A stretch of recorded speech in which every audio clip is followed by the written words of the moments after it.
Welcome into the Sources Say podcast, your go-to Kentucky basketball and recruiting podcast on the growing KSR Podcast Network, presented by Club Blue. Club Blue is the official collective partner of the University of Kentucky. I'm your host, as always, Jack Pilgrim of Kentucky Sports Radio. Very excited to be breaking down yet another. We're never going to take any of these opportunities for granted. Shawn Smith, how you feeling? We're regrouping a little bit, coming off of the hectic trip to Starkville, quick turnaround, and the boys take care of business at Rupp Arena. Yeah, and avoiding like these stretches we've been talking about, avoiding weeks of going 0-2. Well, you get one early in the week, you've already avoided it, and they've put together a 2-game winning streak. So I'm doing excellent today. And anytime you can add ranked wins to your resume this year in this league, and Kentucky's got back-to-back, everybody should be feeling pretty good. And you had a little bit of movement in the league last night as well, with some teams dropping. So a lot to really dive into and talk about. And it's just can you survive each day in the SEC? And Kentucky is continuing to do that.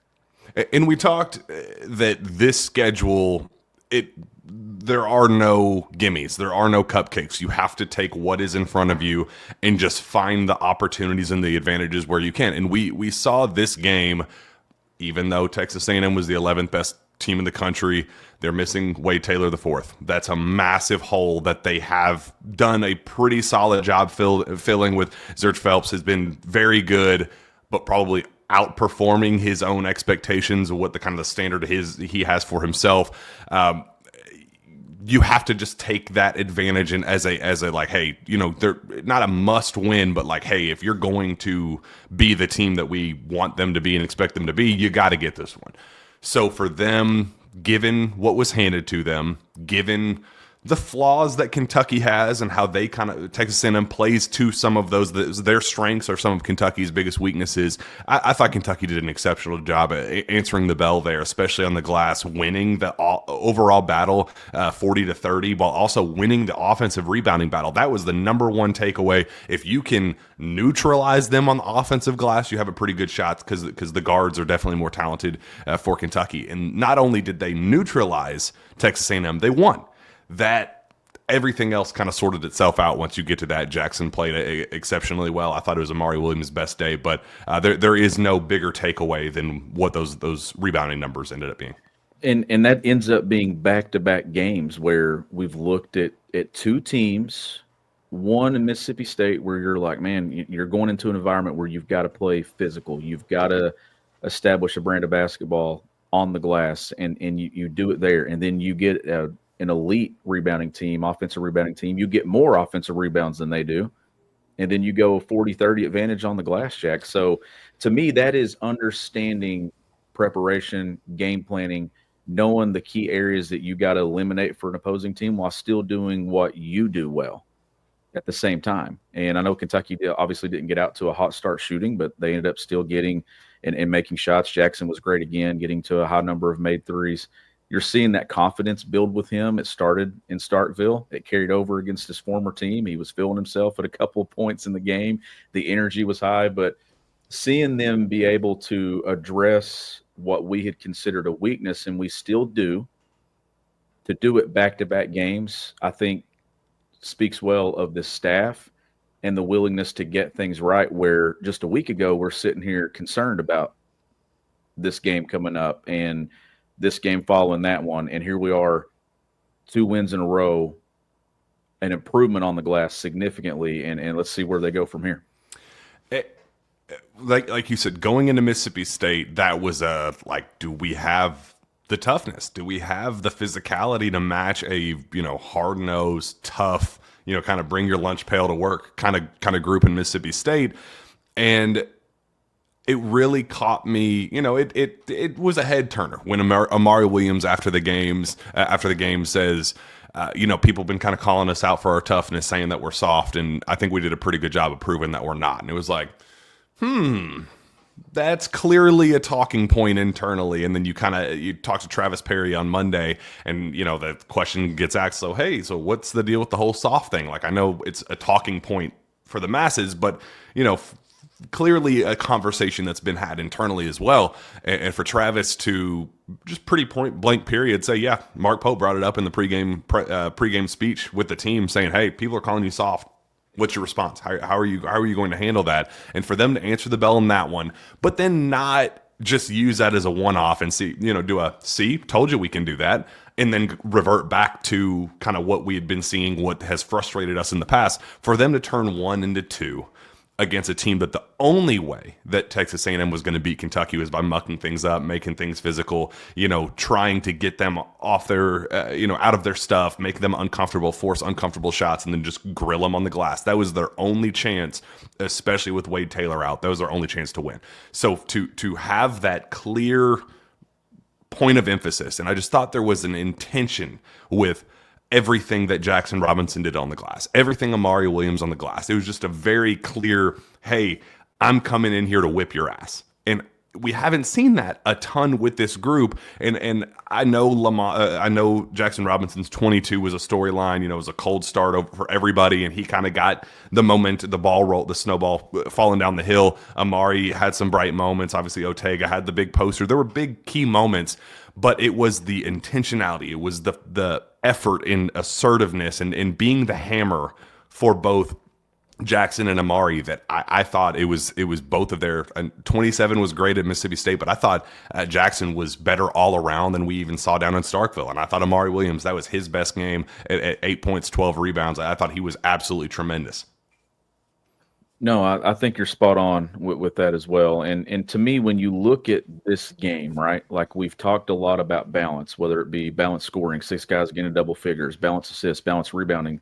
It felt like last night, you still had some balance in areas, but when you look at like just the shot chart in general and the shot distribution, like Jackson attempts 17 shots. The next most for Kentucky was Andrew Carr with 9. So this was a game where you needed somebody to kind of go and carry some of the load for you. And when you look at the scoring total overall, how many guys got the double figures? 3. Something they showed you that they were winning in a little bit of a different style, a different way, right? Like that game, it had a feel to it early first half when you're watching it.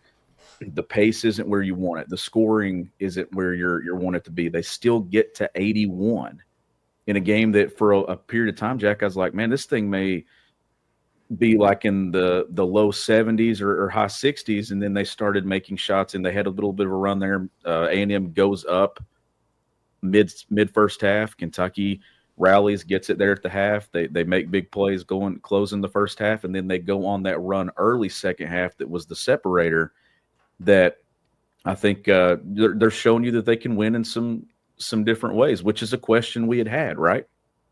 Like can you only win games scoring 90 plus, getting 106, the other team scores 100, the other team scores 90?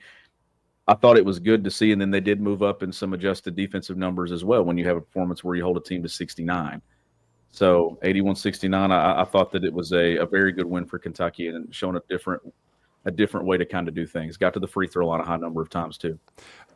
Travis Perry on Monday had a great quote where it was like, what do you do when you're not making shots? What what we're talking about, and he said, every team that hits a ton of shots can compete for a national championship, but the difference between that and the teams that actually win it are the ones that find ways to win when they're not making shots, because every team goes through hills and valleys. There are going to be times where Kentucky we saw it in the first half. To start the game, Kentucky got as many clean looks as they could possibly dream of. Started 1 for 11, where you'd get Kobe Brea wide open in the corner, not a soul in sight within 15 feet of him, thinking, there you go. There's going to be the momentum flipper to kind of get that ball rolling.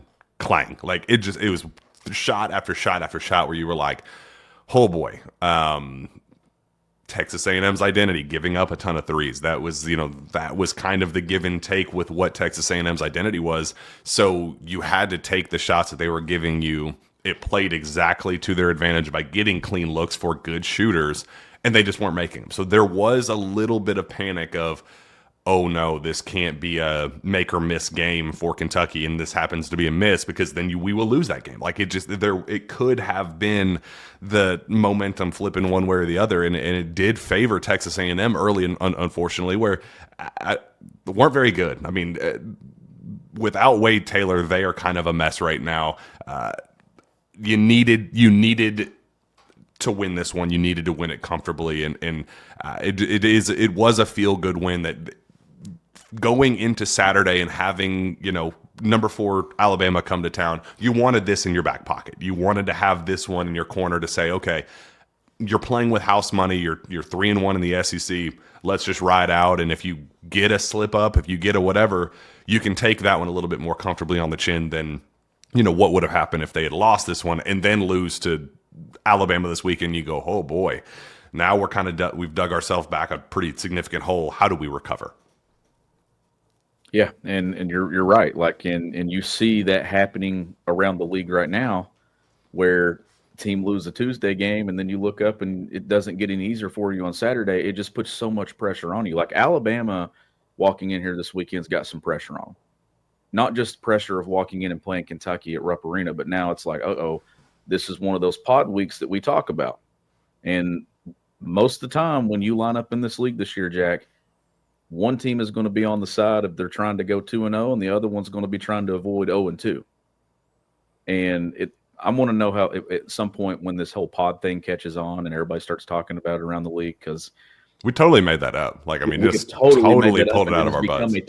I see people talking about it on Twitter now that you can't go 0-2 in a pod, and I'm like, man, we started that thing. Sources say started it, but no, you're right. And getting that one last night, yes, their best weapon was out. Kentucky's had guys out. Kentucky's going to have games where somebody's going to be out the rest of the way in a key game. Like, we know that's going to happen. It's about finding ways to win. And in this one, Kentucky did what it was supposed to do. It got a win. I thought they were, especially in the first half too, Jack, when you're having a half and you're seeing where the scoring's at, and you're like, man, this thing is trending like it might be a game in the 70s, which is where A&M would like it to be. You get to the free throw line, you make all 10 attempts. And that's big. That's big for you, because we talked about a game at Georgia where Kentucky wasn't able to get to the free throw line. Had they been able to, it maybe could have flipped the outcome of that game. So I thought that was big early on in the first half. The turnover numbers, obviously not where you want them to be. And it always seems like it's that one guy gets a large chunk of them. Like it was Amari Saturday.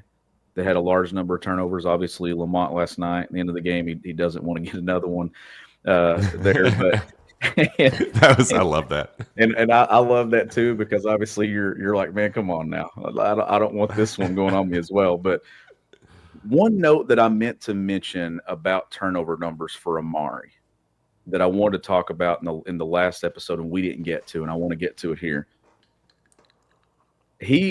In this style of offense, Jack, he's being asked to handle the ball a lot, right? And to initiate offense. He's got the ball a lot more. You're probably not used to seeing a 5-man have the ball in the positions that he has it. You're going to get some turnover numbers from him. But, man, I can't talk enough about what I've seen from him the last 2 games, just effort-wise.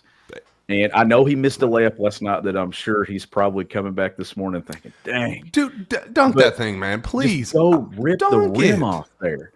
But he does follow up and clean up a miss. Like he has high energy. He's playing. I see emotion from him that at one point I'm like, man, I don't really like body language, but I love the emotion. I love the passion. I love the want to. Because let's face it, I'm sure you said it a minute ago.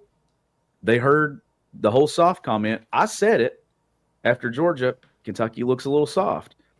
There were a lot of people that said it. At the same time, he's probably heard, I'm turning the ball over. I'm not a good fit in this offense, like those things. So I'm sure that's putting a lot on your shoulders too. So he's probably thinking, man, just play hard, play with energy, impact the game with your effort, dunk the ball. You're a monster. He's significantly bigger than everybody else. What is that? What causes him in his head? He gets, the momentum is going downhill. He gets the ball in transition. And I remember Mark Pope earlier in the season, there was one game where he went coast to coast with it. And he was like, we don't even know what he's going to do. He's like a train rolling down the track. So you're just like, all right, You figure it out and we'll just watch and learn.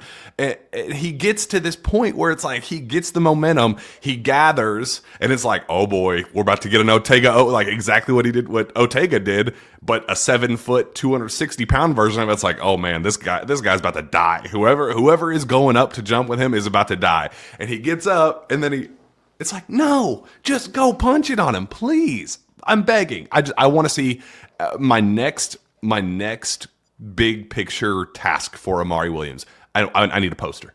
Go dunk on somebody's head and feel that emotion that Ortega Oweh got. Ortega was the perfect example of, hey, he's tried 4 different poster opportunities, got stuffed at the rim a couple times, got blocked a couple times, and then he finally got one, and it was like, oh, hell yeah, that was sick. Amari needs his chance because he just has to feel it. And Pope had some interesting comments about it last night, saying like, hey, he's just not used to like being able to play a rough and tough style. He's coming from the CAA where they would call ticky-tack fouls on him because everybody he guarded was 6'7", $190. He's just kind of learning the physicality, and we're finally seeing it kind of start to click with him. But I need a poster. I got to have it, and Saturday would be a great opportunity for it. I think you'll get it. I think you're going to get it at some point from him. He has a finesse to his game and a style that is just it's smooth.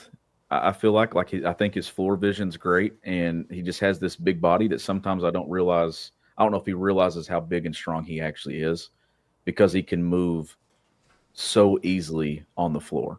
And like I said, I mean, this offense is challenging. It's very challenging for a 5-man. You got to be skilled.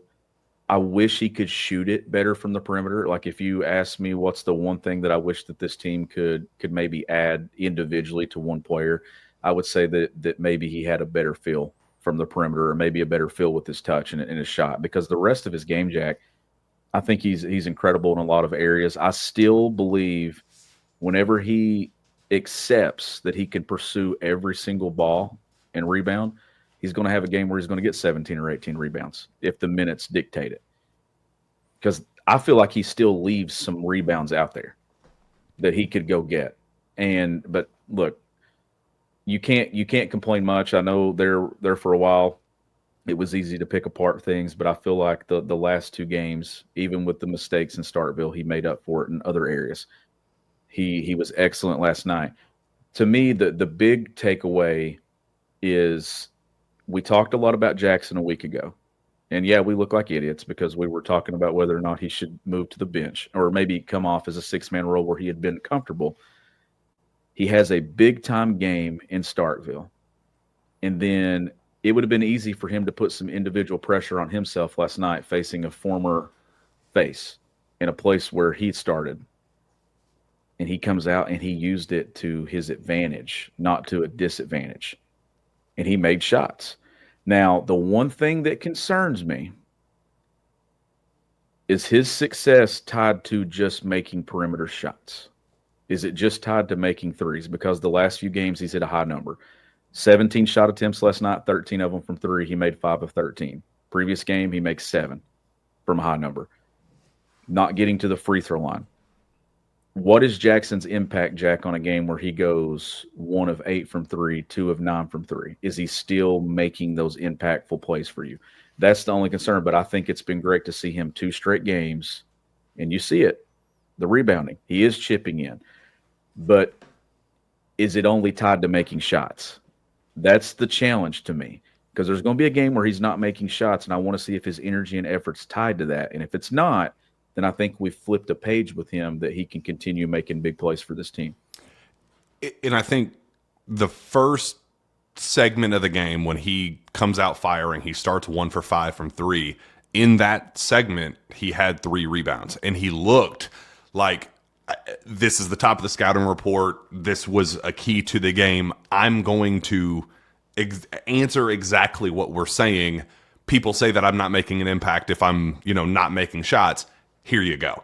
And then he happened to make shots. I don't want to say as a result of it, but they kind of went hand in hand where when he's locked in and he's engaged, he's a totally different basketball player. And that's where our frustration with the Duke, I know he defended fairly well, but we were concerned with hey, we're not getting a whole bunch of anything. Georgia was the perfect example of letting one side of the floor determine how he plays on the other. Like we were just disappointed in the all around effort.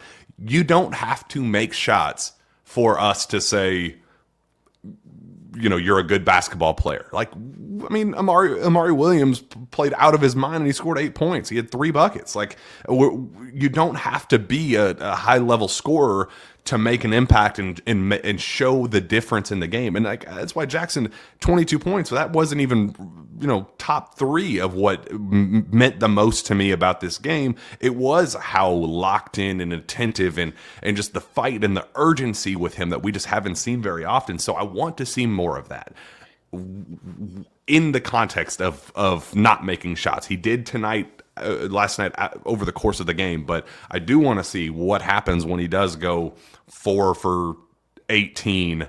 Is he still a high level rebounder? Does he still defend at a high level? Is he trying to play make? Is he trying to get to the free throw line? There are other kind of nitpicky ways to impact the game. We're starting to see him blossom into that.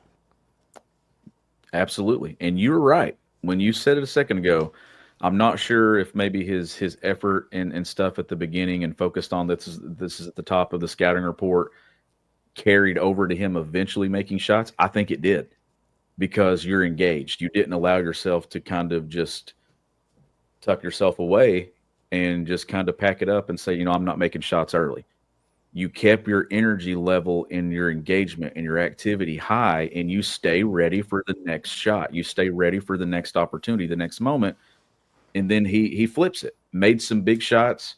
Obviously, I don't know what between him and Buzz, but Buzz was obviously wanted something to be done about it. I'm okay with it just because I see a kid whose confidence is continuing to grow, and I don't want to take that away because for a while we question, does he have it? Does he have what it takes to make big shots for this team? Hey, after what he did in Starkville and the roar you saw from him after a transition 3 and early 3s in the second half, you see it on his face. He's starting to believe it. He's starting to find it. I'm not saying anything to that guy. Like, that's a personal thing with you. You, in that moment, you use that as motivation. You made a shot, talk it. Big shots, too. Big shots. Big. Ainsley hit a big shot. And 3 big free throws. 3 big free throws. And I'm telling you, when you look at a box score and you see Ainsley Almanor and he played 14 and a half minutes, he was perfect at the free throw line, made his 1 shot attempt, and did not turn the basketball over. That's all you're asking. Travis Perry, what's he give you? He's giving you something. He's giving you quality minutes. He's making a couple of shots. Like, those guys, what are you giving us? You're not taking anything away. That's all you're asking out of those role guys. Kentucky is getting good effort from its role guys. I'll tell you what's coming now. You're due for a Kobe game coming where I think he's going to make a high number of shots. Jackson's making them now. Maybe this next one, it's not Jackson. Maybe it's Kobe that gets back to that number. Maybe it's Ortega that makes a couple perimeter shots. Like, it's the balance that this team's given you. But like last night, they needed Jackson Robinson. They needed Amari Williams to do what he did. Lamont, Lamont's going to have better nights. Still gets a high assist number and things last night. Turnover number not where you want it to be. But I think this team is doing everything that it takes to win in a league that's very hard to win right now. And you're seeing it. Look at Alabama last night. Look at that Ole Miss team that we kind of viewed as one of those games where, it's a top 25 team. Now you look at that team a little differently, right? Like, you're like, man, Chris Beard's really got it rolling right now, and you got to go on the road there. You got to go back to the state of Mississippi and play there. It's not getting any easier, Jack. But here they are, 3-1. Can't ask for more. You could be 0-4. Ole Miss 4-0 in the SEC with some really, really, really tough wins. 5-2 now in quad games. Kentucky now is third in all of college basketball in quad 1 wins, with plenty more to come. I mean, that's a really, really soft spot to be in. I mean, that's you just when you build up so much early cushion, it does just kind of allow you to play loose and play with house money. And again, we're gonna talk about the elephant in the room and We're running out of room up there, Jack. Look at what that. the hell's going on? Yeah, no kidding. Like where are we gonna shove the logos? Forgot to throw them around the Q1 and the 6-3 over here. I'm not using Arkansas as, I'm using them more as an example, not as a way of punching down. We'll talk about them in a second, but we're seeing what a team projected to finish fourth in the league.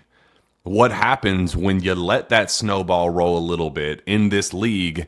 You lose your first four, and now you have no choice but to dig yourself out of a hole that, like, where does that come from?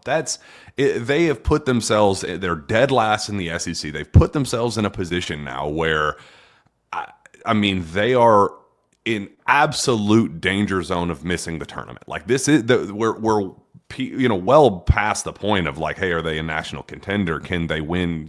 Go on a run? We are now officially on warning territory of whether or not they're actually going to participate in the big dance, let alone decide how far they're going to get. And all of that stuff aside of what's going on in Fayetteville, we can talk about that until we're blue in the face, and we probably will. But it's the example of what happens when you let this league slip away from you, and what happens when you don't take advantage of opportunities to go on the road and play at LSU, what we've been kind of talking about, taking what the schedule gives you. That's one that they had no choice but to win that one, and they lose. That's how you let the schedule get away from you, and that's how you stack losses, and that's how you miss the tournament. That's how you lower the seed line, even if you are a top contender. You let some of those, Georgias, like we talked about, let those slip. To their credit, they responded in a massive, massive way with the 3-1 start Kentucky has. But we're seeing what happens when things go wrong early, and what happens when they now have to scramble. I don't know what that looks like. It's disaster territory. I'm nervous for them. I'm not nervous for them, but like understanding the panic now for them. It's not a shot. Like it's easy to compare these two teams, obviously, because of the connection that kind of ties us all together. But I went to bed last night and I'm like, that would be Kentucky right now. Whole roster. It would be Kentucky. With the schedule Kentucky has started with, that would have been Kentucky. And here's the thing. If you can put that back up there, Stephen, to the SEC standings. When you look at this, Jack, what we talked about in the non-conference with Kentucky, right, with beating Gonzaga and beating Duke, and that Louisville win is looking better and better and better. I know they're in a league that's not very good, but credit to them. They're adding some value because of where they are in the net. But when you look at this thing, what Kentucky did in the non-conference, Jack, it built in where you could have some slippage in a league that's going to create some slippage. Arkansas didn't have anything to stand on entering the league, and it puts so much pressure on you because this league will chew you up and spit you out. And now they got to go on the road to Missouri. Who just beat Florida. Look where they're at. Look where they are. Like, that's what this league's doing to you. The bottom of this league right there with Oklahoma 0-3, Texas 0-3, South Carolina pushed Auburn to the wire, and then an Arkansas team 0-4 that we know has a ton of talent. This is just what the league's going to do to you. The teams right there that are in that 3-1, 2-1, even 2-2 Florida, 2-2 Florida, Mississippi State, those are the teams that are good teams that you're like, God, you got to stay on the right side of this, because if the wave hits you, it's going to take you under, and you're going to be like trying to come up for air and you can't find it.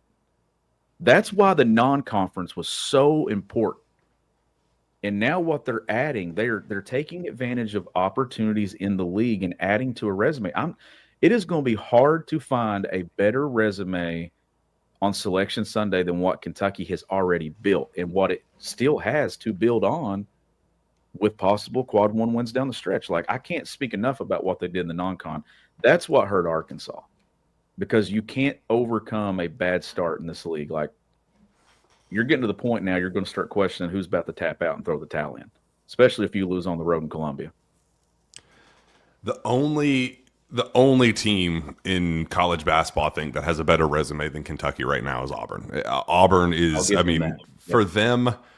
them to lose Janai Broome and then go beat Mississippi State by 22 points, I mean, that is as impressive as you could possibly get. I mean, they have wins against Houston, Iowa State, North Carolina, Memphis, Ohio State, Purdue, Mizzou, Texas, Mississippi State. I mean, that is one hell of a resume, with the one loss being a true road loss at Duke. I mean, that is as impressive a resume as you will find in college basketball. And Kentucky, 5 top 15 wins, all top 15 in the net as well. I mean, that is going to go such a long way for Kentucky on Selection Sunday. Again, you're building yourself a cushion that you can afford a slip up of what the hell happened here. Like you allow yourself a little bit of leeway, which that's not even saying that, like, hey, let's pencil in a couple more losses. It also just builds this mentality of, like, hey, we can play loose, we can play free. We don't have to go into any game saying this is a must win. Think of how many times last year, Shawn, we said this is a must win. Think of how many times those words came out of our mouths looking at the Kentucky schedule going, well, because we lost this one, now we got to win 3 more to make up for UNC Wilmington. And, like, when you have no bad losses and you allow yourself to stack some of these big wins, you can kind of just play free and easy and just take the league as it comes. And hey, if there's one night where you're not shooting lights out and the other team is, then you just say, hey, that's the SEC, that's basketball. You don't put yourself in that position of, oh no, this is getting away from us. Oklahoma starting the year 12-0 and then losing 3 straight in the league. I think they're a really good team. Jeremiah Fears, dog, incredible talent. But you just kind of see what happens when things get away from you, and like the margins are so thin. We saw that middle of the pack of this league where it's gonna swing. Some of those teams are gonna flip up, some of those teams are gonna tank. You want to be on the upper half where you can kind of work your way down if necessary. You don't want to have to be fighting every single night to work your way up, and that's Kentucky has done that in incredible fashion. They absolutely have, and taking care of business. Like you had the loss at Georgia, but here you are, and you got a chance now to get one of those weeks. So I keep wanting to look at those standings. So you've not had many 2-0, pod weeks, right? Like when you look at it, you've had Auburn and Ole Miss get 2 of them. Mm-hmm. Look where they're at. And then you've had those teams that have those ones where they lose 2 in a row, and look where they are. The teams that find a way to split, Jack, right there in the middle of the pack. You're not losing. That's why I tried to – it's almost like I tried to simplify it, not to a level where everybody else could kind of maybe evaluate the league, but it was more for me to kind of look at this and not get carried away and get one-sided with this, because this year it's going to be easy to do. Because here you have an Alabama team that just lost last night that now has to go on the road into one of the toughest places in college basketball and try to win a game. And if they do it, probably people are going to forget about the midweek game that they lost. Where if Kentucky's able to go on the road to Starkville, come home and beat an A&M team, and then go and beat an Alabama team, how are people evaluating Kentucky after maybe how their opinions changed after a disappointing performance at Georgia? Like, this thing can swing very quickly on you, and you can get caught in the highs and lows. And I'm trying not to get caught up in that. Like right now, if things are going well, you want to see them continue to go well, but you also have to understand that if you slip and you don't take care of business on one night, it can flip this thing for you. And the 3-1 start that you had could turn into 1-3 if you're not careful. Travis Perry had an awesome quote. He kind of doubled down on everything that we've been talking about. He said, any team in this league is capable of going 2-0 in a week and being in the top 10 on Monday. Like, very simple, big picture, like, hey, you're never too far out with this league because of how strong it is and how quickly you can lose momentum and it can get out from you. But it's also, a short-term memory kind of deal where it's like, hey, if Georgia, think of where Georgia was 2 weeks ago. they have found their footing so quickly to say, hey, bang, bang, bang, we're ranked. You can if you go 2-0 in a week, you can be top 10 on Monday, and you're now seen as one of the national title contenders. That's the margin, just the razor thin margin in this league. And I'm glad that the team recognizes that, and they take everything as, hey, we are in a spot where we can gain some legitimate momentum with, we're already over halfway through the season, which sounds crazy. I can't believe that it's flown by as fast as it has, but we really are not starting to wind this thing down. We're still ramping up in the SEC, but we're now kind of in, okay, we've established who we are, our identities as teams. Now, how do we make the most of these opportunities? And I think that the mindset of the team is exactly where it needs to be, knowing 2-0, top 10 on Monday. And that's breaking it down into what? Pod. Breaking it down to pods. We need a T-shirt. We need a T-shirt that talks about SEC. How many pods did you get? How many pods did you get? And maybe you can get a Tide Pod this weekend, huh? I'll see myself out after that one. That was horrible. But that's just terrible. That's just terrible. I'm not even a dad, and that was a horrible joke. That's just terrible. That was awful. Can we cut that? No, we're keeping it. That is terrible. All right, back to what I was literally saying. Anything else? Yeah, back to anything that I want to say. But no, what I was about to get to is last note on Arkansas. No bad loss. They're 1-6 in quad ones, and a lot of that is because you couldn't take advantage in your non-conference. You lose to Baylor, you lose to Illinois, you do beat Michigan. But outside of that, Jack, they don't have anything to stand on. And that's where those nights that Kentucky was able to overcome Duke and beat Duke and then clawing its way to a victory out in Seattle over Gonzaga.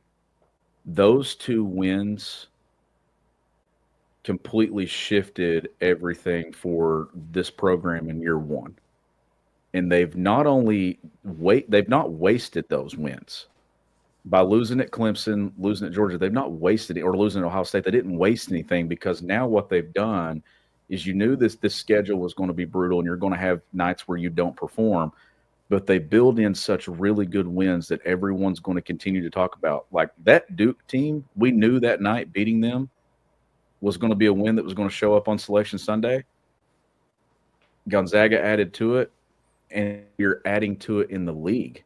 But it built in that buffer for you that if you did start or have a stretch that's poor, it's not going to just kind of put you in a position where you're trying to climb uphill. A lot of teams in the league are going to find themselves in that position where you're like, okay, where do we stand? But Kentucky's put itself in a spot, Jack, where a lot of high seeds are in play. But if you do lose 2 games in a week, it's not putting you in that danger zone of falling to a point to where you don't want to be. Like, I can't say enough about what they did in November and December. Before we officially move on from Arkansas, because it is just such a, I mean, it led SportsCenter today. Like it is that you turn on ESPN and it's the thing people are talking about. Like, is it the end? Like, what does this look like? We've seen John Calipari coach teams. Remember that 2018 team lost 4 straight in the SEC, and they rebounded well and made a run and the SEC tournament, and then made a run in Sweet 16. So we've seen them do it, but what does it look like for a group that is just not as talented as some of the other teams that he's had at Kentucky? He has Adu Thero, he has Boogie Flan. And then beyond that, I mean, everything else is we have Jonas Adu launching threes. I just don't know what that looks like for them, what the road to recovery looks like. And do we see Arkansas miss the tournament in John Calipari's first year there? And what does that mean for his legacy and how long he lasts in Fayetteville? They're missing the tournament. They're saying that is such a like... If you, How? I didn't. Whoa. I don't think I said it on the show, but you can go back in our group text. And when they were in the non-conference, I think we were talking one night, and I was like, this team is not making the tournament. When you get through and this started to happen in the latter years at Kentucky. I had a conversation for an hour last night with someone about Cal and how much we love Cal for what he brought to Kentucky for a long number of years. Like, it was excellent. We went through the list of guys. We tried to pick who our top 5 players would be, and we would forget somebody, and we're like, man, just an incredible run that he had. But some of these things that are happening now in Fayetteville, I'm telling you, this was going to be Lexington.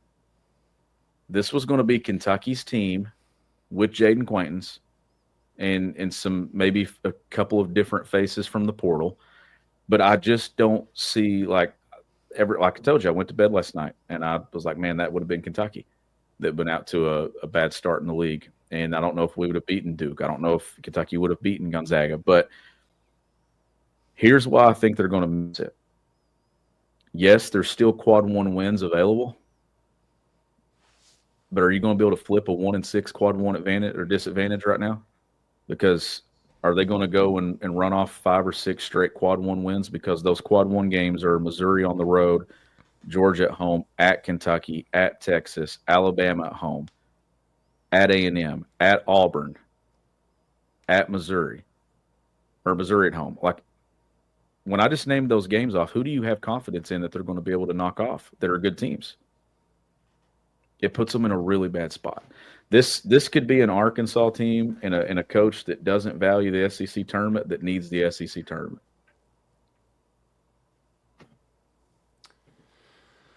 Oh boy, how quickly the fans have turned in Fayetteville, does that shock you at all? Because there was such a, was it kind of the warning that a lot of BBN kind of gave, was like, hey, it ain't what you think, at least with the staff that he's bringing with him and just the complacency and some of those things. Like, I thought it was very interesting. Willie Cauley-Stein went on KSR this week. So this is not just me yapping, oh, you're obsessed, you're just a hater, you're jealous. All that stuff is nonsense from the media side standpoint. We had Willie freaking Cauley-Stein go on KSR, and there was just kind of the conversation of like, hey, what do you think is going on at Arkansas? Why was it not working? He said it was a fresh start for everybody. He was glad that the move happened because it was clearly time. And Willie Cauley-Stein said that he went to practices and said, this is not the same coach that coached me.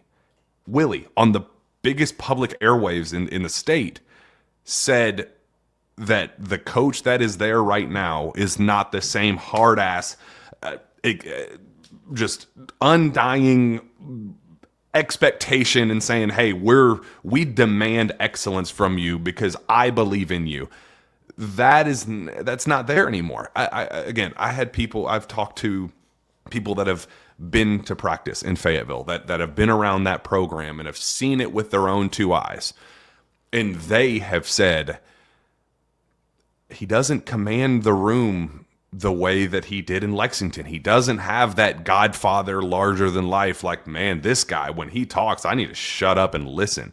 He doesn't have that same gravitas that he did when he was here. And a lot of it was, you talk to recruit parents that have, watched practice. And I mean, just talk to everybody. No bias whatsoever. The highs, the lows, everything. Like, they are seeing a lack of respect from the players, that the players are goofing off, shooting on the side goals while Cal's trying to talk and things like that, where it's like, no, you shut up and listen while the man is talking, like what you would hear the stories of when he was in Lexington, of the guys just, when Cal was talking, you listen. You don't get any of those things. The assistants and the staff that he's built is like, there's no accountability. There's no culture. There's no structure. It's everybody just kind of willy-nilly expecting the resume to create itself. They're expecting he's a Hall of Famer, so, Hall of Famers are going to do Hall of Famer things. It's like, no, It's a support staff thing. It is the tree branches that come off of the root of the tree that are failing John Calipari, even if he's not the same energetic, all gas, no brakes guy that he was before. There's a foundational issue right now in Fayetteville that the only chance that Cal has to fix this is by having some accountability. I love the man. I adore John Calipari, and I feel sorry for the situation he has put himself in by putting yes men and the people around him that he would rather just kind of put the guys that would pat him on the back and stroke his ego a little bit than say, hey, I love you. I'm rooting for you. This has to change. This has to get better, or your Hall of Fame legacy is on the line long term. It's going to be a short-term marriage in Fayetteville if this doesn't get fixed in a hurry with what he has in that building. It's not how he's recruiting. It's not the type of roster he builds. It's not portal versus high school. It's none of that. It is a lack of accountability and structure in that building, and he is the only one in charge of changing that. I want him to succeed. I love the man. Me too. I feel sorry for the man. And we're going to catch some heat, obviously, because everybody's going to say, why are you all still talking about John Calipari, still talking about Arkansas? Like I said, this first year, it's going to be a lot of compare and contrast of these two programs. It's not just going to be us. It's going to be everybody talking about it. But I'll say this. I do not want John Calipari to fail. Totally agree. I don't. And there are probably some people maybe that they wanting to, but I'm making it out there now. I do not like that he's not having success. I don't like it because I want him to do well. Now, when it comes to Lexington, I don't want. I hope we win by 85 points. But I know. Obviously, we've covered kids that are in that program, and then I know someone that is involved in that program, and it's just, and I've heard a lot of people tell me things that Cal has done for them, and Cal's done for their family and their son, and it's just, at one point when he was in front of a microphone, I kind of would hang on to, even as a coach, I would hang on to everything that he said because I thought he was always a step ahead of somebody. And he always gave you something that would get you fired up. Now I don't want him in front of a microphone because I feel like that he says things that it's easy to kind of attack. And it's just like, it's not the same energy. It's not the same. He's not putting the stuff out there that I felt like he said at times. Because he just looks defeated when he's up there. It's the same. It's just rehashing the same thing over and over again. We got to fight. I've got to watch the tape. Got to do this. Like, it's just, at one point, man, you gave him a microphone, you were getting a quote out of it, and it was headlining Sports Center. It was on a hot video. He just had an energy about him. And I think it was a lot that he, for a long time, Jack, I think he wanted to prove himself. And winning that first national championship, it obviously proved it. But in the latter years at Kentucky, I think some of that fire went away. I thought we were getting it back. But right now I'm seeing a guy that I'm like, how did we get here? And it's hard to watch. I hate it. Like, I really hate it. Like, I don't want them to lose 5 straight. I'll say it. I don't. I want them to go beat Missouri. I don't want them to lose 5 straight. But it's definitely not looking good right now. And we've covered Adu. We've covered some of these guys. I don't want to see them not having success.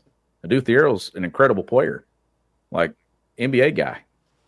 That you and I were looking up his name when he first got a Kentucky scholarship offer. Which we say they have changed his name in Fayetteville? What the hell is the deal with that? He's Thiero. He's Thiero. Yep. But they went out of their way when he was in Kentucky to say that he was Thiero. What the hell? Like, what? We have not been pronouncing his name wrong. He either changed how he wants his name to be called, or they have it wrong in Fayetteville. I don't know which is which, but it is hilarious to me that in the official like game notes, in the official like his bio with UK from the day he signed, it was they spelled it out, Air O. I don't understand. It drives me crazy. We knew that and made it a point because we called him Thero. We started his entire time in Lexington with, "Hey, this is a dude Thero," and we were corrected. So why are we correcting now 3 years later? I don't know. I don't either. But they're in a tough spot, and the game a lot of it hinges on what happens. Like, do this because literally Rep Arena's right there. But a lot of this hinges what happens across the street here in a few weeks with their season. And they're going to put a lot into that. Oh, we'll see. I'm going to put a lot into this message from our friends at Club Blue. Club Blue is the official collective partner of the University of Kentucky. Club Blue was founded by UK fans strictly to support the NIL efforts at the University of Kentucky. Unlike most collectives, 100% of subscriber money, 100% of donor money goes directly to NIL. Club Blue charges no fees. Club Blue subscribers receive some amazing benefits like invitations to special events, meet and greets with UK athletes, signed merchandise, monthly giveaways, ticket giveaways, Club Blue merch, and more. Subscribe today at www.clubbluenil.com. You get to pick which sport you want to support when you sign up. Choose your sport and support with Club Blue. And I'm loving these with how awesome the game slates are and how great the schedules are. There is no better time to join our friends at Circus Sports Kentucky. Best time of the year is here, and the best app to bet college sports is Circus Sports Kentucky. It's sports betting the way it should be, with high and transparent betting limits, the lowest holds, and exceptional customer service. It doesn't matter when they take the court, whether it's spreads, props, futures, in-game. Circus Sports is the place to bet college basketball. Fun and bet like a pro from anywhere, anytime. Download your new bookie today at circusports.com. Sean, I know you are a diehard fan of our friends at Circus Sports. It's been a blast to have it at your fingertips. Having the long list of just ridiculous ranked games from start to finish on a Saturday from noon to midnight. You just have nonstop action. It's been an absolute blast with our friends at Circus Sports. 100%. And while you're hoping your team's avoiding going 0-2 in pods, you don't want to go 0-2 in pods on Circus Sports as well. So, but no, like the games that are available right now, like you're getting good basketball every single night. Like, take advantage of it. Yeah, you have you can be invested in the best time. College basketball's never been better. Like the excitement around the sport has never been higher. Let's capitalize with our friends at Circus Sports Kentucky. Must be 18 or older. For Kentucky gambling problem services, call or text 1-800-426-2537. We didn't get to dig enough, I think, into Ortega's dunk and just how absolutely filthy and disgusting and just demoralizing and lack of respect that came from it. I mean, my God, it was as filthy of a dunk as I have ever seen. And I want to pick your brain. It got the number one spot on SportsCenter late last night. Nothing could have compared to it in a single day. We're now talking big picture season. When's the last time you saw a dunk as like, that meme where you're like, ugh? What was the last time you felt that way watching a dunk, and where does it stack up all time for you? A dunk in Kentucky? Let's narrow it down to Kentucky basketball dunks. Man, thinking covering the program for 7 years like I did, there's got to be one that pops in my head. There's always going to be a dunk that just is like, what did I just watch, that hits me? And it was Perry Stevenson's dunk in the NIT. That was nuts. Because I was in the building that night as a fan at Memorial Coliseum, which is really cool, by the way. When you look back on it, you're playing in the NIT, you're not thrilled, but you're like, let's turn it into something cool. And then he decides to go Michael Jordan Space Jam and do what he did. So that one for me has always been one that stands out. What's yours? I'm trying to see if I can think of another one while you're giving yours. So the obvious ones, Willie Cauley-Stein, Florida, obvious. Willie Cauley-Stein, Cincinnati. That one had a level of disrespect to it. Willie in transition with Florida was like, that was cool. The audacity to even try the difficulty level was really high, but it wasn't from a place of disrespect. Cincinnati, I think that one was a place of disrespect. So that one felt like, ooh, that kind of had that nastiness to it. Jamal Murray had that one against South Carolina. That was a big one. Michael Mulder got called in an exhibition game, that one in transition where he just kind of went flying. Asbury, was it against Asbury, I think? I think he got called for a charge on that one, but it was no. Archie Goodwin had one that got called for a charge that was pretty filthy. Michael Kidd-Gilchrist had that. Oh, he had that two-hand punch against Portland. That one was sick. That one was really, really, really impressive. So the list is long. There are a lot of incredible ones, but Ortega had he had been stuffed at the rim like 3 times before up to this point. Florida, Georgia, especially just in the SEC where he tried it, he got hung on the rim a couple times earlier in the season, but got blocked at the rim in those 2. So he came barreling down the lane with like all right, MFer, it's time. And that was cool because you saw the buildup and you saw him come back and tomahawk it behind his head and go, God! There was a forcefulness to it. There was a passion and intensity that was like, yeah, that might have been the best dunk I've seen in Kentucky basketball. It's at least of the top tier list. I don't know if it's exactly number 1, but it's top 5 for sure, maybe top 3, and then at that point I got to kind of do the tiering system and see, but the nastiness made it really special to me. Yeah, and we're going to have to clip you. Like that's got to be on like one of those social media clips of you from the show. But if it was just kind of off to the side and he just kind of punched it, it would be different to me. But the back tomahawk where it's like, it's like a karate chop. There is kind of like the build up, like he's gaining steam, and then it's rewatch it over and over and over again, and you'll never get tired of it. It is a ooh every single time. The UK put out that video where it's I know I'm embarrassing myself, and this is going to get clipped, but who cares? What do I care? At least you didn't say Tide Pods. Yeah, that was bad. That was pretty terrible. But the video angle where UK shows every single angle, like front, back, side, up, down, left, right, and it's like every single time it's like, ooh, oh, damn, excellent, 10 out of 10 dunk. I'm very impressed. But I want to see more of it. Amari, you're next. We talked about it earlier in the show. I need you to be the next one on Saturday against Alabama.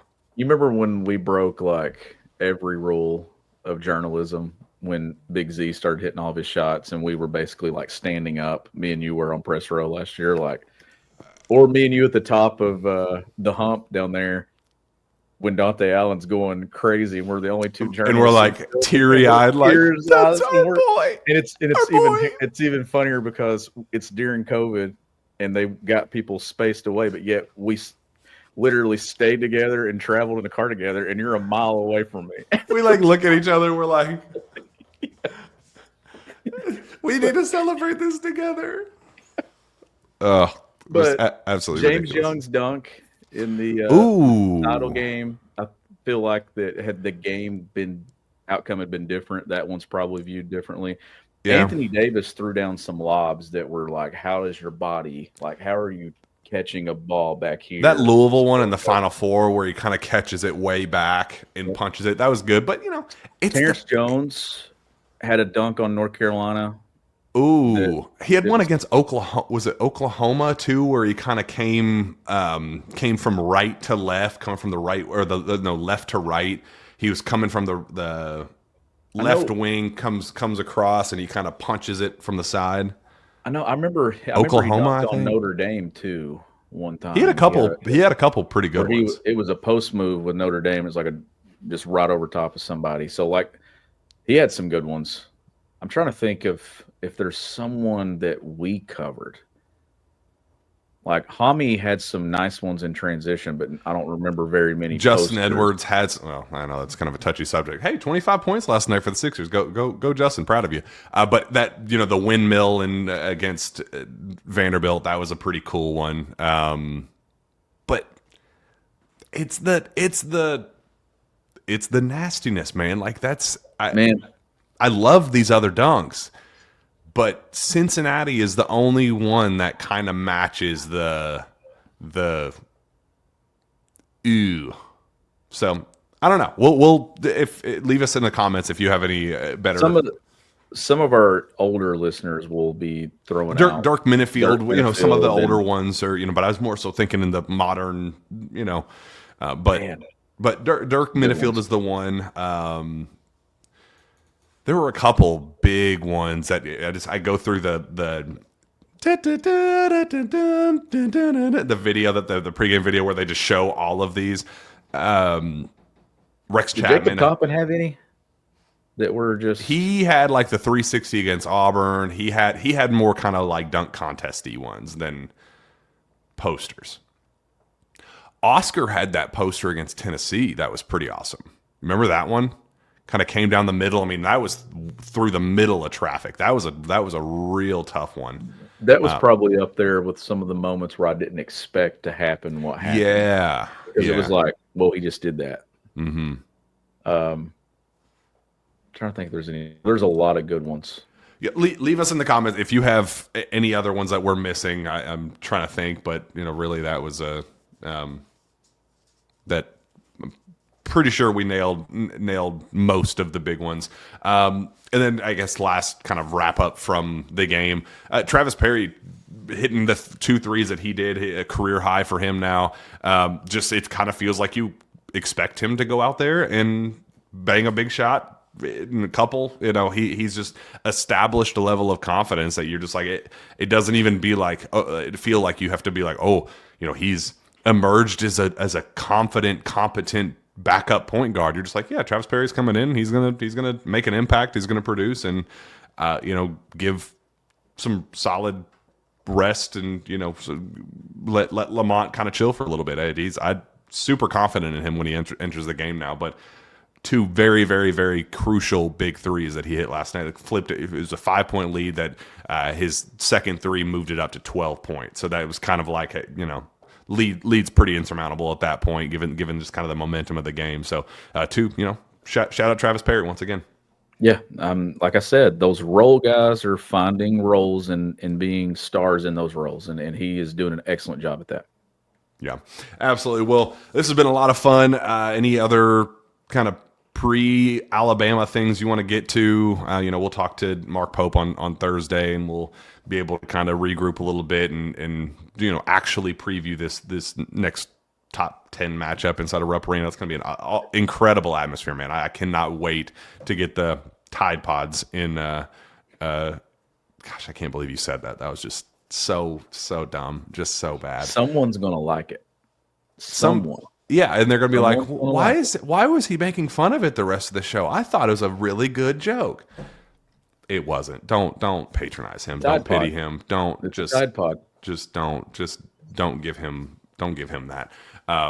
Any kind of what you're looking forward to most, style of play wise, shot making wise, anything that you're most excited for with this one?